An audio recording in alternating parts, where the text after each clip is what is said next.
Okay, so last night we had a chance to go watch the new Michael Jackson Cirque du Soleil show that we were talking about yesterday. Yes. The Immortal. It was at the Nutter Center. It was a lot of fun. It was so much fun. We were sitting there. We saw all of the we didn't Thriller bust dance out the awkward dance moves, though. No, but you know what? Now that I've refreshed my memory Now on you know the what they Thriller actually dance, look like. I can redeem myself now. Are we gonna? Which move are we thinking about doing? Are we gonna do the Thriller move? The No, Thriller. you have to know.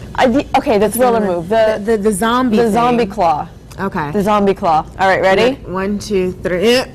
In there. Okay. And Is that better? I think it was still just as awkward. It felt awkward to me. But Well, at least it's better than what I it was did better yesterday. than whatever that was. I don't know, the Natalie dance. I think is what we'll call that. We're gonna call that but one. No, it was a really good show, and people can still get tickets. It's the last performance in Dayton is tonight. And by the way, if you don't have tickets online, you don't already have them. People yesterday were just walking up to the ticket box and just asking for buying tickets. They were still available. You could probably do that today. Yeah, there were a couple really impressive things in that show. I don't want to give it away, but No, don't. just go, okay? There were some really cool things that we saw last night.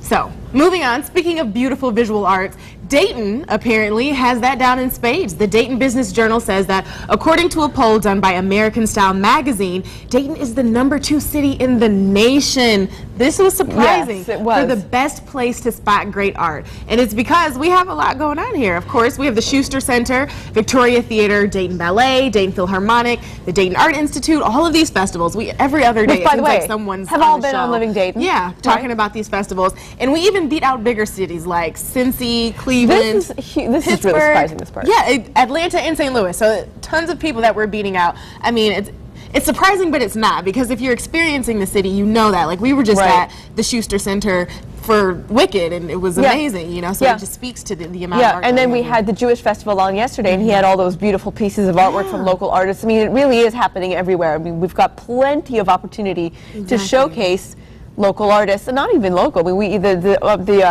the Dayton Art Museum has had all sorts of features from national art so we pieces have some coming big through. city draw to us. Yeah. You know, you don't have to go to New York or Atlanta or wherever to see your art. You shouldn't. Your fix Apparently right you here. shouldn't, because it's #2 here. Exactly. You don't even need to.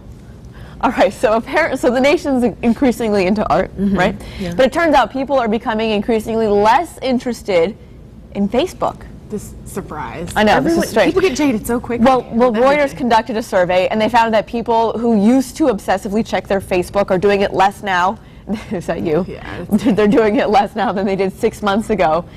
And this is surprising. Some of the keywords that people used in the survey said an increasing majority of people now find Facebook to be, quote, boring, not relevant, or not useful. Which are harsh words, but you know what I have to say? I don't really believe this. I don't agree with that either. It's definitely not boring. If anything, it's more complicated. It seems like every other day they're updating it with what? They have the timeline feature now, which I refuse to partake in. Oh wait, they haven't forced you to do it They have not yet? made me do it, and I'm not going to do it. You must be the only person left on Facebook. I had a talk with Mark about it. And why didn't you call for me? I didn't know you didn't like the I timeline. dislike I dislike timeline. I don't like it, and yeah, there are tons of things. So that what I'm trying to say is, if it can't be boring. I feel like they're switching it up all of the time. It's always changing. No, but and also things have an ebb and flow, and you know, maybe people are just not into updating their statuses with every benign, mundane and thing I that they think do. with other social networks, it kind of takes away from Facebook. You don't have to update your Facebook status all the time, because now you just tweet those thoughts, you know. Oh yeah, and it goes through. But even that still kind of keeps an interest in Facebook, because it's still you're still activating. Well, yeah, no, I participating agree in with you. Facebook. I don't think Facebook is boring. I'm not checking it as often as I did when it first came out. When the novelty wears off, it just wears off, you know. So it is what it is, but I think it's still useful. Yeah, generally speaking. All right.